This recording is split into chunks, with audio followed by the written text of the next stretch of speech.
voltar.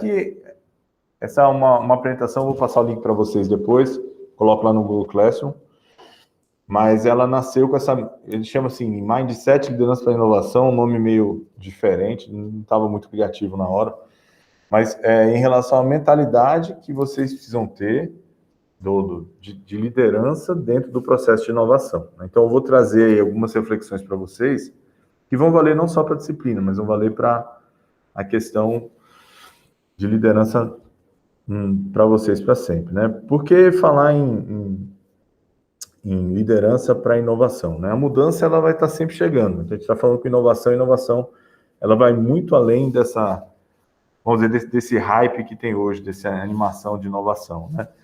Inovação, nas palavras do Peter Drucker, né? Acho que é uma das definições que eu mais gosto. Ele fala que é a mudança do comportamento dos atores do mercado por meio de produtos, serviços, novos processos, né? E no fundo todos nós estamos sempre mudando, né? Então a mudança ela sempre vai chegar, né?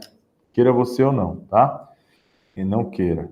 E assim, depois a gente pode descer aqui e vocês podem navegar por essa apresentação, tá? Então, eu vou só trazer um slide aqui para vocês pensarem que eu vi essa apresentação, esses dados em 2016. E eu costumo ainda repetir eles mesmo 5 anos depois. Por quê? Em 2016 eu vi esse relatório do Fórum Econômico Mundial, chamado Relatório do Futuro do Trabalho. E ele trazia uma estatística muito intrigante, na minha opinião. 65% das crianças que iniciavam a escola em 2016, elas iam trabalhar em empregos que ainda não existiam, né? Então, imagine vocês aí, todos nós que aqui estamos, se as crianças que estão entrando na escola lá em 2016, quando terminarem, 65% delas vão encontrar um mercado com novas ocupações, empregos que não existem, todos nós também vamos ser impactados por essa, né? Nós e nossos entes queridos, né? E um outro dado importante de um outro relatório, da McKinsey, uma das consultorias de classe mundial, dizer que naquela época, em 2016, em média, 45% das tarefas que as pessoas eram contratadas para fazer já podiam ser automatizadas pela tecnologia, né?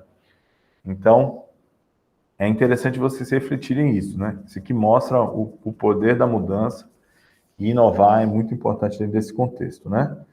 Então, eu vou pular esse aqui, depois no final deixo a provocação para vocês, tá? No fundo, a gente aqui vai estar muito ligado na parte de trabalho em equipe, tá? Como vocês já se conhecem, eu vou pular o outro slide que tinha ali, né? Mas a grande pergunta é como é que a gente pode formar times produtivos, colaborativos, a partir de pessoas comuns, né? Vamos dizer assim, né?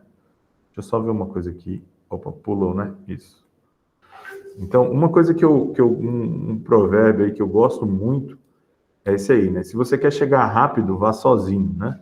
Se você quer chegar longe, vá em equipe, né? Então, se vocês olharem para a vida de vocês, às vezes a gente tem aquela impressão de que tem certas conquistas que a gente conquistou que foram sozinhos, seja você passar no vestibular, conseguir o seu emprego, passar no concurso, fazer alguma coisa desse tipo, mas se você for olhar, você dificilmente conseguiu fazer aquilo ali sozinho, né? Você estudou, você tinha ali uma casa, ou você tinha ali um alimento. Então, principalmente na fase da nossa vida, a gente tem uma série de conquistas que a gente pensa que são individuais, mas elas são possíveis porque a gente tem ali, de alguma forma, uns mais, outros menos, mas algum tipo de apoio, né? Então, a vida é muito mais uma maratona do que uma corrida de 100 metros rasos, né? Dificilmente a gente consegue fazer as coisas importantes da nossa vida sozinho. Então, é importante a gente aprender a trabalhar em equipe e lembrar disso sempre, né? E em alguns momentos, a gente precisa também aprender a confiar na jornada, mesmo que a gente não conheça, né? Então, se você vai querer aí fazer, por exemplo, uma viagem lá para o Himalaia, dificilmente você vai para o Himalaia sozinho. Você pode até chegar lá sozinho, mas você vai precisar de um guia. E você vai ter que confiar nesse guia. Porque se você não tem essa experiência, vai fazer pela primeira vez, você vai ter que se entregar. E o que eu estou pedindo aqui para vocês confiem em nós, professores, nessa jornada projetão. Essa jornada projetão, ela tem seus pontos positivos, ela é uma jornada de crescimento. E entendo que para vocês, às vezes, pode ser difícil mergulhar aí, sem ter aquelas evidências de que deu certo ou não. Mas se permitam vivenciar essa jornada, se entreguem, tá certo? Atribuam um significado que tenho certeza que vocês vão colher bons frutos, tá? Às vezes a gente se sente na vida como essa pequena iguana aí, né? Que está aí sofrendo para subir um degrauzinho, né? Na verdade, a vida da gente é cheia desses degraus, né? E se a gente ficar só pensando na dificuldade que a gente está para subir esse degrau, a gente às vezes se esquece de que quando a gente vê no longo prazo, a gente subiu uma pirâmide daquele tamanho ali, né? Mesmo sendo uma iguanazinha desse tamanho, tá? Então, aprender a ter essa consistência, ter essa perseverança, essa resiliência, vai ajudar todos nós a conseguir ganhar e subir essas grandes pirâmides aí que a gente vai enfrentar ao longo da nossa vida, tá certo? E uma outra coisa que eu acho legal é o seguinte, né? Se você tem a oportunidade de fazer coisas fantásticas na sua vida, leve alguém com você, porque se, na pior das hipóteses, dá tudo errado, você se diverte, né? Passar perrengue sozinho é ruim, né? Mas passar perrengue com alguém é sempre quando tá todo mundo... Vou controlar as palavras aqui, mas quando tá todo mundo numa situação complicada, no mínimo você se diverte, tá todo mundo junto, né?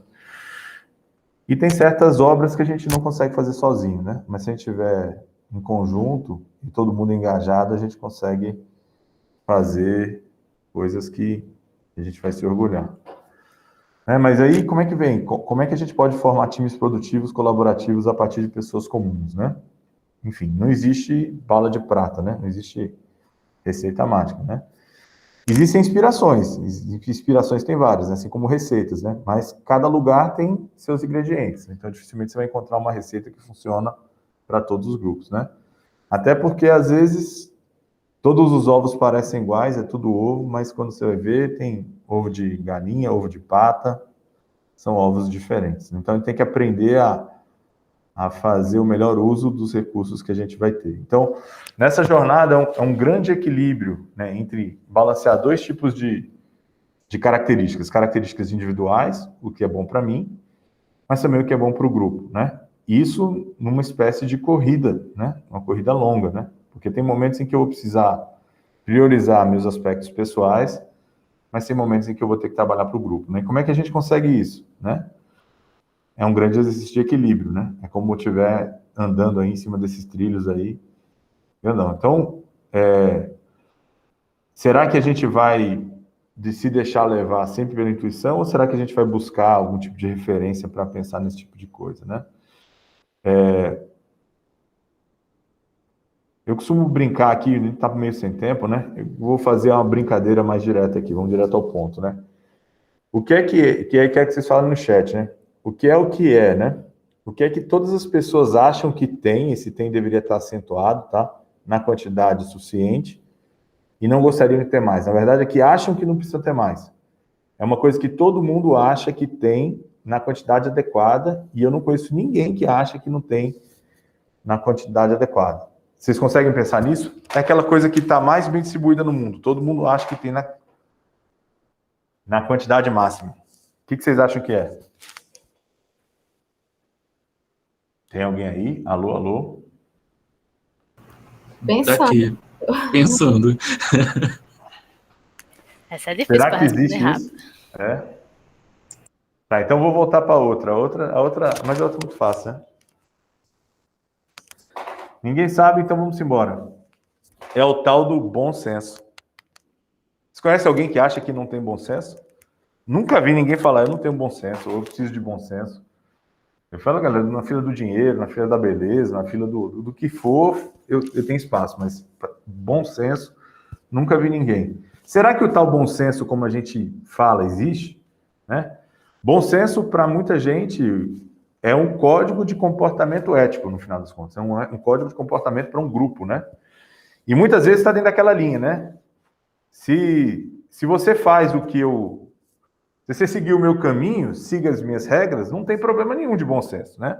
Bom senso é quando alguém não faz aquilo que eu acho que deveria ser feito, né? No final das contas, é uma grande confusão, que seria o que? Bom senso e o senso comum, né? Bom senso não existe, existe senso comum, mas senso comum, para ser comum, ele tem que ser estabelecido. Ou seja, eu estou dentro de um grupo e quero criar o senso comum, eu preciso estabelecer esse senso comum. Preciso me conectar com as pessoas e a gente estabelecer qual vai ser o comportamento ético aceitável dentro daquele grupo, certo? Senão isso vai virar pedrinha que vai atrapalhar a gente por sempre. E lembre-se, né, senso comum, ou bom senso, né, que em inglês aí, não é tão comum assim, né? Se fosse, a gente não ia precisar ter essa configuração aí, ter legislativo, judiciário, executivo, né? Ali em Brasília, né? Nem precisar de lei, nem precisar de... Se todo mundo age de acordo com o comportamento ético aceitável em sociedade, a gente não precisaria de mecanismos de controle, né? E quando a gente fala do coletivo, eu gostaria de trazer uma historinha para vocês, né? O conto dos 6 sábios cegos. Não sei se vocês já ouviram falar nesse pequeno conto. Então, você tinha 6 sábios cegos que moravam numa pequena vilinha na África, e de repente eles ouvem um barulho de um animal entrando no território deles, né? Então eles vão lá para enxergar esse animal do jeito deles, né? Que é tateando. Então o primeiro deles chegou e falou: "Isso é um grande leque". O segundo chegou: "Não, está errado, né? Pô, foi demais. É um grande tronco". O terceiro: "Não, os dois estão errados. É uma grande corda". Né? Tocou no rabo, né? Do elefante. O quinto: "Não, vocês estão errados, né?" Foi o terceiro ou quarto? Desculpa, me perdi aqui. Terceiro, corda. Quarto, uma lança, né? O quarto falou: "Não, uma lança, isso está errado". O quinto: "Está todo mundo errado, essa é uma grande parede áspera, né?" E o sexto falou: "Não, está tudo errado, é uma cobra, né?" Pegou a tromba, né? No final das contas, quem estava certo? Opa! Na verdade, se a gente fosse considerar para aquela situação somente os pontos de vista individual, os 6 estariam certos. Os 6 viram coisas que são relevantes, mas eles não iam conseguir montar o todo se eles ficassem todos olhando sobre a mesma perspectiva, né? Então, em muitos momentos, vocês, enquanto grupo, vão ter percepções diferentes e, no fundo, até conflitantes, mas todas elas podem ter um fundo de razão. Como é que vocês vão resolver isso? Mudando a perspectiva. Lembrando que todo ponto de vista é visto a partir de um ponto, tá? Essa é uma citação do Leonardo Boff. Então, muitas vezes no grupo, a riqueza vem desse olhar multifocal, muitas vezes divergente, multiprofissional, né, interprofissional, e que a partir desse exercício de abandonar temporariamente o meu ponto de vista para tentar criar esse olhar do todo, é que a gente vai conseguir amadurecer e ver a situação como um todo. Essa é a grande riqueza para um trabalho como o de projetão, onde vocês vão ter a oportunidade de estar convivendo e trabalhando com pessoas de formação diferente de vocês, que têm uma cultura diferente, uma visão de mundo diferente, mas que vocês vão estar unidos em função de um objetivo comum e vão ter um potencial de amadurecer de uma forma bem mais acelerada do que vocês fariam isso, ou até de uma forma que vocês não iam conseguir estando só com aquelas pessoas que pensam ou que veem o mundo da mesma forma que vocês, né? Mas também é importante vocês trazerem o ponto de vista individual. E um grande inimigo é confundir o que é o ponto de vista individual com o que é egoísmo, tá? Né? Então é muito importante, por mais que pareça aí questões assim diferentes aí do ambiente que a gente está, né? É muito importante vocês trabalharem as questões de autoconhecimento, autoconsciência, para saber até onde, que limite vocês podem abrir mão de coisas que são importantes para vocês, que não são tão importantes, né? E uma palavra que eu gosto muito, né? Muitas vezes a gente está trabalhando em equipe, a gente fala: como é que o fulano não reconhece essa coisa? Como é que ele não consegue reconhecer tal coisa?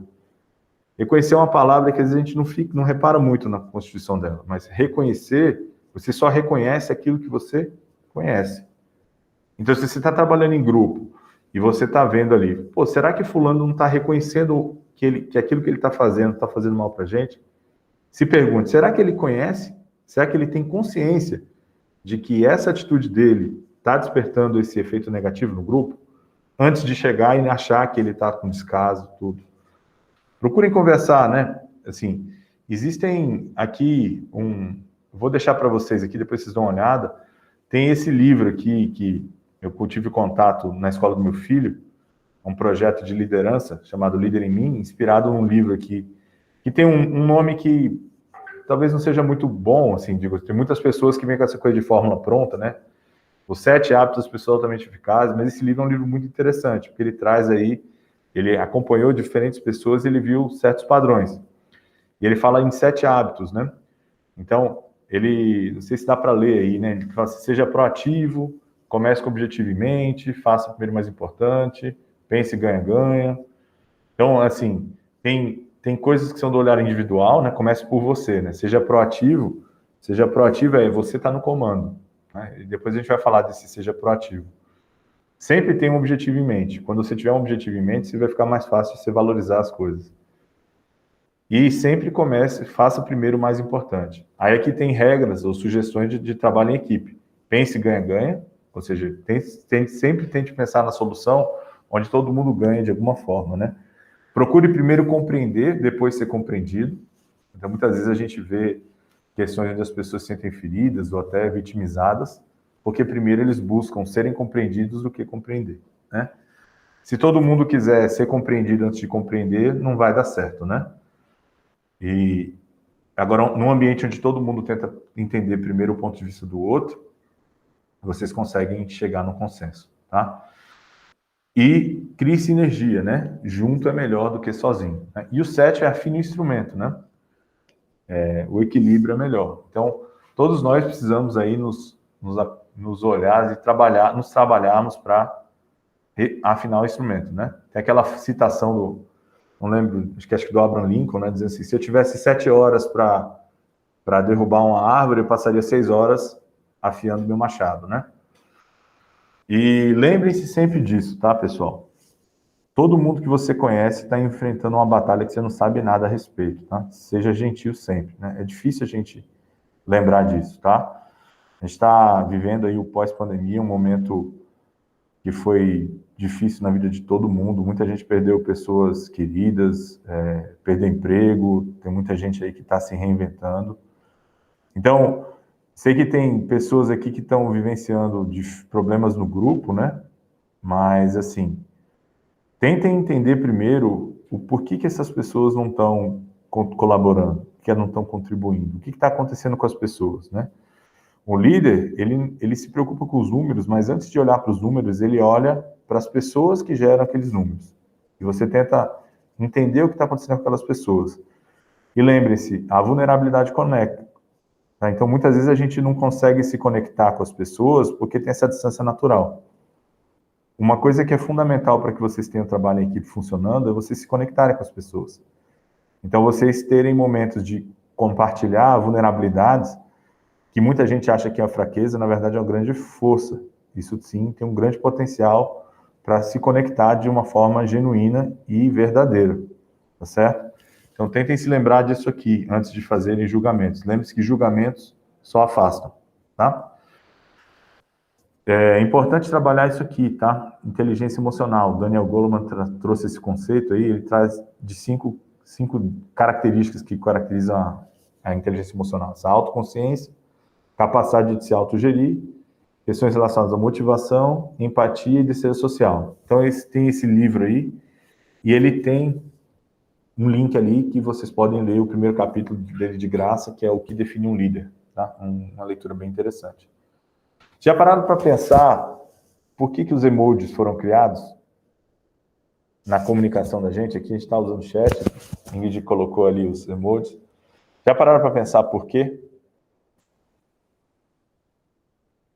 Escrevam aí o que vocês acham que os emojis são importantes, que eles foram criados. Porque muitas vezes o texto cru, a gente não consegue aí passar emoção, né? E nós, quem se acha que é 100% racional, está muito enganado, né? Todos nós somos altamente movidos pelas emoções, né? E tem 4 emoções que eu gostaria de destacar aqui, que são as emoções básicas. Todas as outras podem ser obtidas como combinação delas, né? Entender essas emoções, o efeito que elas causam na gente, ou que causam nas pessoas, é importante para nós, enquanto líderes, quando estiver trabalhando em equipe. A primeira delas é essa aqui. Qual seria essa emoção aí? Pode abrir o microfone, pode falar, pessoal.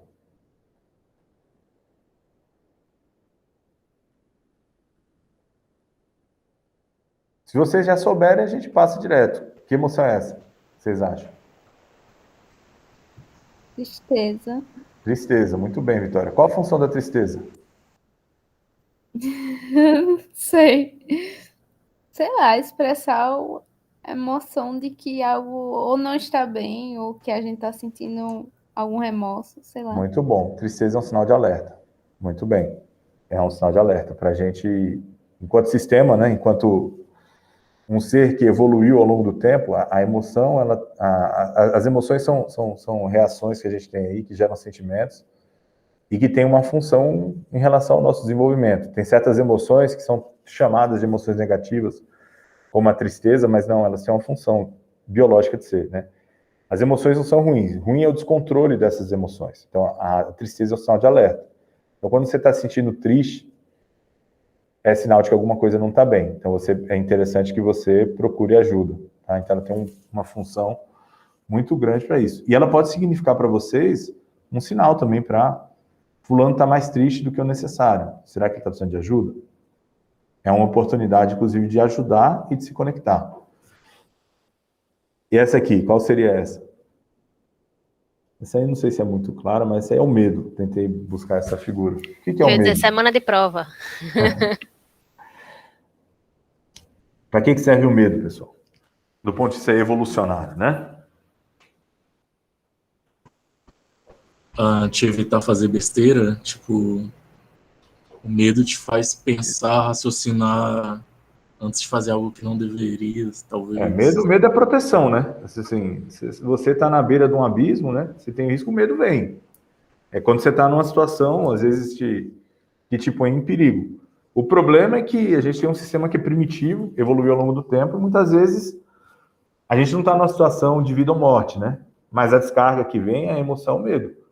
Mas o medo é importante, porque ele te faz você se preservar, né? E ele tem uma descarga aí de neurotransmissores e te leva para situações onde você pensa na sua preservação. O problema é que muitas vezes, num trabalho em equipe, quando você está numa situação que ela é, sei lá, que ela tem um desentendimento entre a equipe, as pessoas começam a debater, elas começam a sentir medo. E aí ela tem uma resposta fisiológica onde ela vai tentar se preservar. E aí ela vai naquele modo de autodefesa e muitas vezes elas atacam para se defender quando estão com medo. Né? Esse nosso instinto animal. Né? Então, quando a gente sente que a resposta fisiológica do nosso colega é medo, a gente precisa trabalhar para entender o que está causando aquele medo. Porque quando você está com medo, você vai se fechar, você não vai se abrir. Né? Então é importante a gente aprender a reconhecer isso. Outra questão é essa. Que emoção vocês acham que é essa aí? A raiva, eu acho. A raiva, muito bem.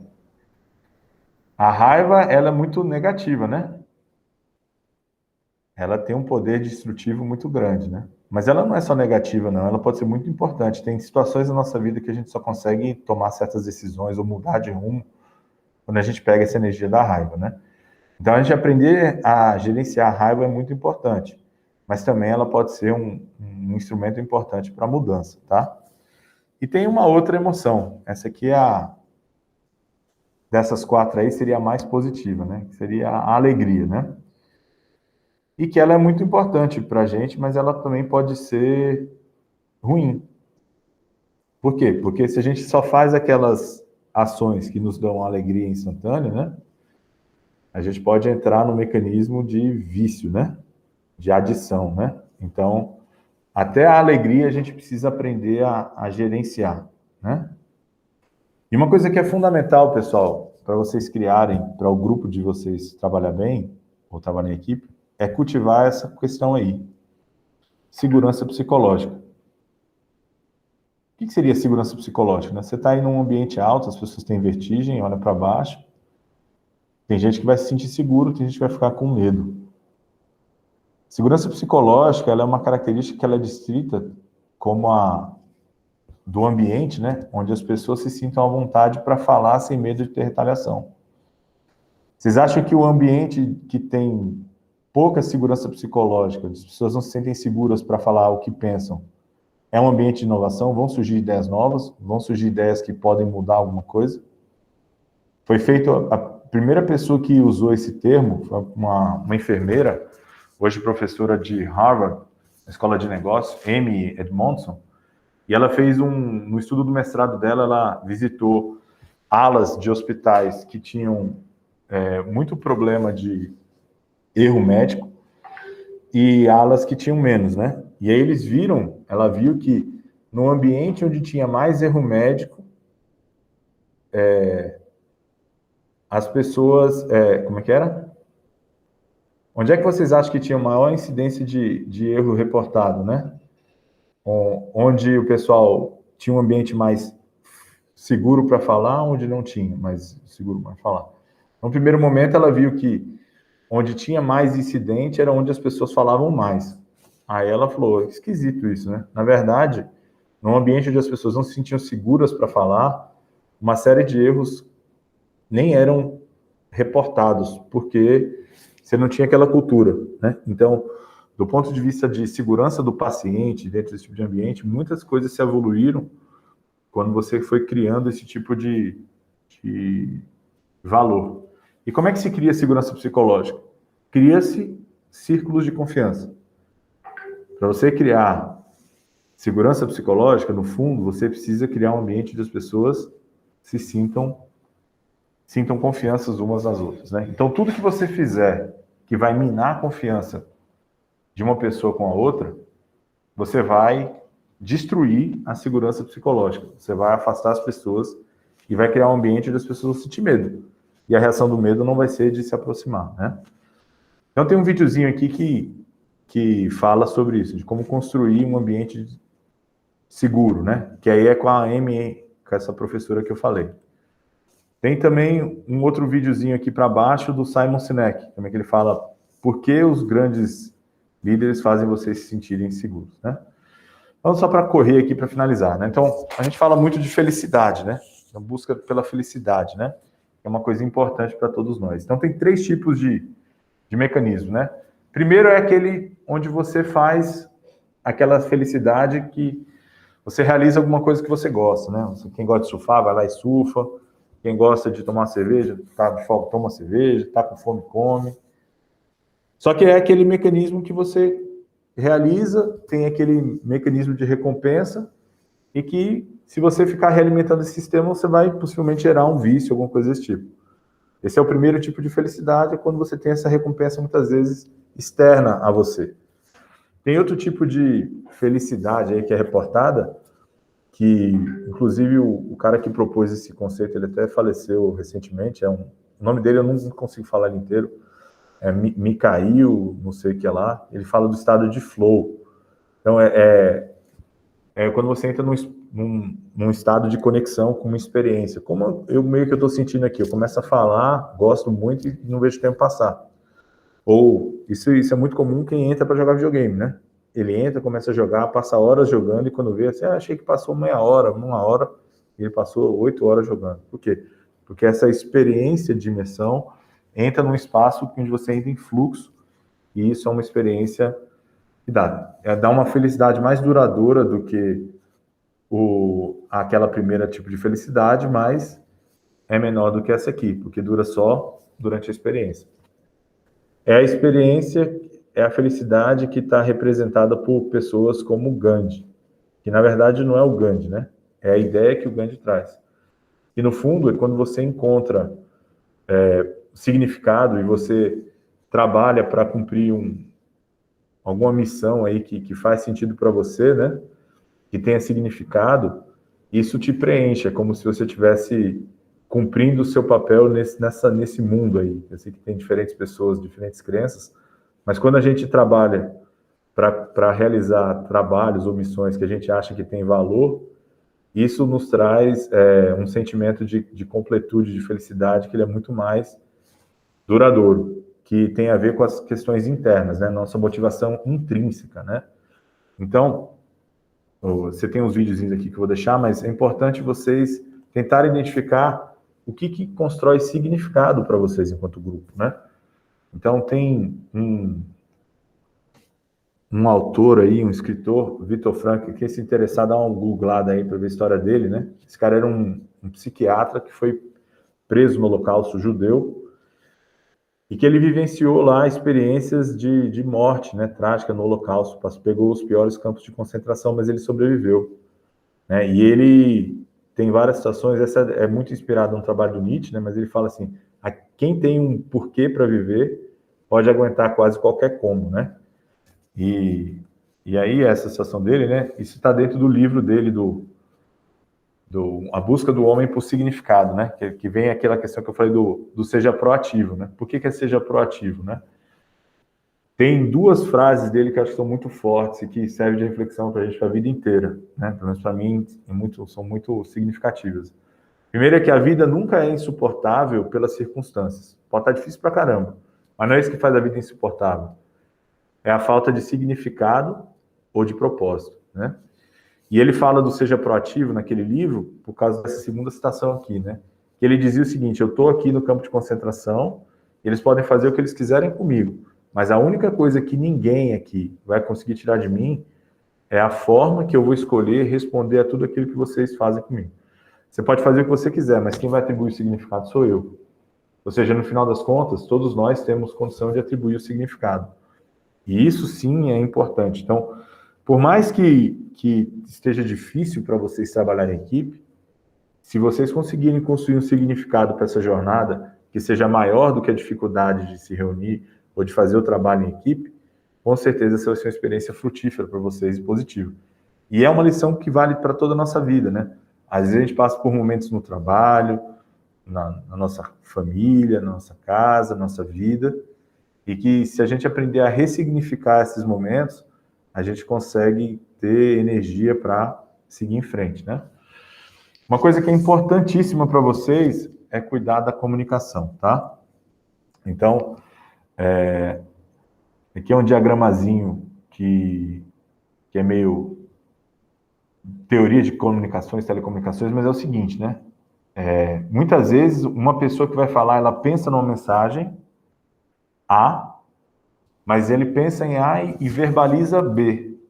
Então, ele pensa numa mensagem e codifica essa mensagem de uma forma B. A pessoa que está ouvindo, ela está ouvindo ali a mensagem B, mas em algum momento ela se desconecta, perde uma fase, e ao invés de ouvir B, ouve C. Perde alguma parte. E de C, quando ela vai decodificar aquela mensagem, ela entende D. E a gente parte do princípio que eu penso numa coisa e o outro vai entender exatamente aquilo que a gente vai ter. Veja como essa é uma premissa bem absurda. Você monta toda a teoria de telecomunicações é montada em cima disso. Codificação, jogar no canal, decodificar, né? E isso é um problema real, pessoal. Por quê? Porque é uma mesma frase, ou até mesmo o mesmo fato que acontece, todo mundo numa mesma sala, o significado que aquele evento, aquele fato vai acontecer, ele depende do contexto e ele vai ser codificado pelo sistema de crenças que as pessoas têm e vai, dependendo do que aquilo representa para a pessoa, vai despertar nessas pessoas diferentes emoções.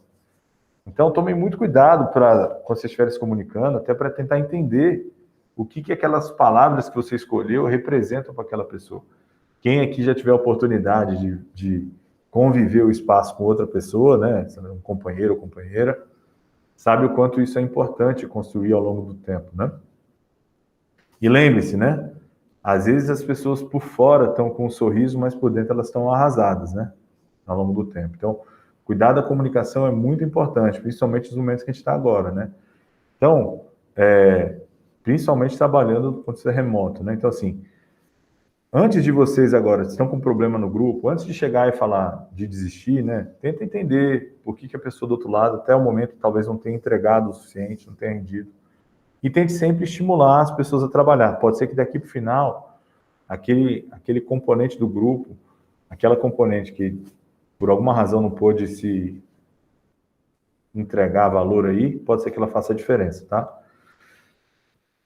De forma geral, pessoal, é isso, né? cuidem sempre do ambiente, tá? O ambiente, cadê a imagem do ambiente?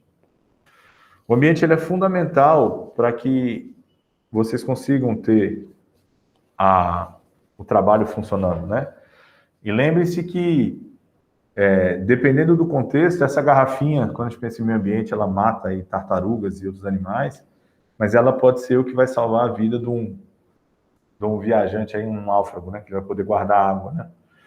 Então, lembre-se que dentro do mesmo ambiente, uma determinada situação pode ter vários significados, né? Mas é importante vocês manterem um ambiente seguro, um ambiente sadio, porque a inovação ela acontece quando as pessoas se sentem livres para pensar, experimentar e especular. Então, usem das ferramentas de design. Quando alguém vai trazer uma ideia, não rebata direto, tente ouvir, tá? Ouvir pensando naquelas questões de comunicação. Tentem trabalhar junto, pensar sempre ganha-ganha, tentar construir sinergia, certo? Porque só assim vocês vão conseguir crescer e avançar enquanto time, né? E, pessoal, imaginem, sonhem grande, sonhar pequeno dá o mesmo trabalho, tá certo? Nunca tenham medo de se reinventar. Lembre-se que os caminhos difíceis são os que levam para os caminhos difíceis, né? Se orgulhe do trabalho duro que você vai estar tendo, toda essa experiência vai gerando habilidades, vira hábito, né? Então, isso aqui pode ser importante para vocês, né? E lembre-se sempre que você sempre pode fazer mais, né? E você consegue ganhar se você quiser, tá certo? Espero ter inspirado vocês aí um pouquinho, né? Lembre-se que a vida é curta, façam coisas que importam, tá? Lembre-se sempre disso, né? Então, pega essa experiência agora, tentem transformar, por pior que ela seja, em alguma coisa que importa para vocês. Tenho certeza que, assim, o fato de eu estar aqui agora no Porto Digital, nesse momento agora, é parte do trabalho que a gente foi construindo com o Projetão. Você vê que pessoas, né, ecossistemas de entidade já reconhecem esse tipo de trabalho, tá? Então, tem muitas experiências que vocês estão vivenciando hoje, nessa dificuldade de trabalhar no grupo, de estabelecer um alinhamento, de trazer todo mundo para um centro comum, é o tipo de experiência que vocês vão vivenciar se estiver trabalhando eu e a Alana trabalhamos juntos no departamento. Tem vários momentos que a gente precisa trazer todo mundo para uma visão comum. A gente precisa buscar o consenso, tentar criar condições para que todo mundo traga seu ponto de vista. Mesma coisa vocês vão enfrentar na vida de vocês, pessoal. Vai encontrar no trabalho de vocês, seja no emprego, seja no startup, se for fazer. No caminho que vocês forem seguir, vocês vão precisar fazer isso. Então, veja isso como uma experiência de vida. Na pior das hipóteses, vão aprender. E vão sair daqui mais fortes, tá certo? Obrigado aí por terem perseverança de ficar aqui até 7h40, né, 1 hora a mais. Espero que essas palavras tenham valido de alguma forma para vocês. Obrigada, professor. Obrigado, professor. Valeu, obrigado, professor. Boa noite. Boa noite. Boa noite, pessoal.